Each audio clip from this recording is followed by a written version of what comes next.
You know, Adam Smith, when he wrote his first book, at least A Theory of Moral Sentiments in 1759, that was way before The Wealth of Nations, he talked about empathy, that the notion that you have to have empathy in order to be able to react to human beings in a way which you would want others to react to you. Completely. Is empathy, I mean, because you raised the issue of, you know, Canadians are not going to be generally interested in what's going on in Africa. Yeah.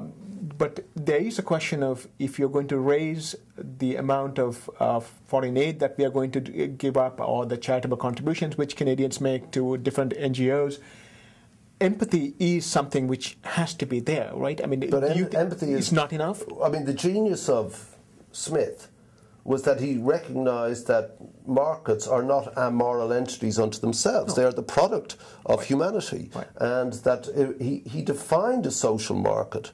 He took the notion of the handshake as being a critical example of empathy. And so, you know, all this nonsense that these fundamental marketeers have been laying on us for the last 10 years turned out to be rubbish. You know, the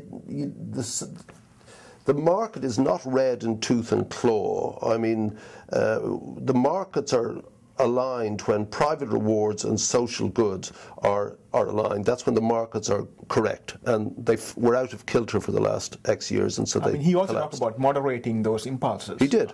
I mean, you know, he's always taken out of context. You know, he did identify the invisible hand of the market, and the invisible hand of the market worked. It knocked it over. It was out of kilter. So Adam Smith was not wrong. In fact, you know, he is a genius. There's no question of it.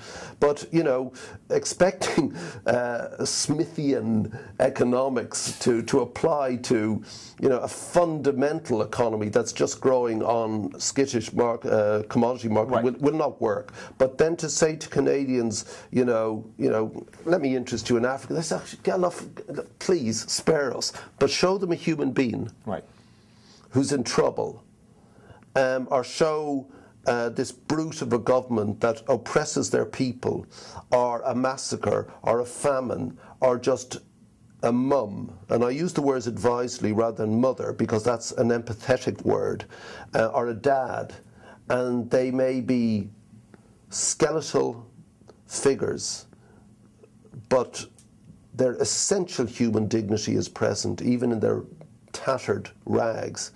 And another human being sitting in the comfort of a Toronto suburb or a Vancouver suburb will say, that's a disgrace. And the empathy will be one individual human to another, and they'll do the maximum that it's possible for them to do, which is reach into their pocket and put a buck into the NGO box. Repeat that often enough, and let's say a tsunami, where the response was just this overwhelming pity. And that is intensely political, and governments run scared of this absolutely natural human response that they cannot manipulate.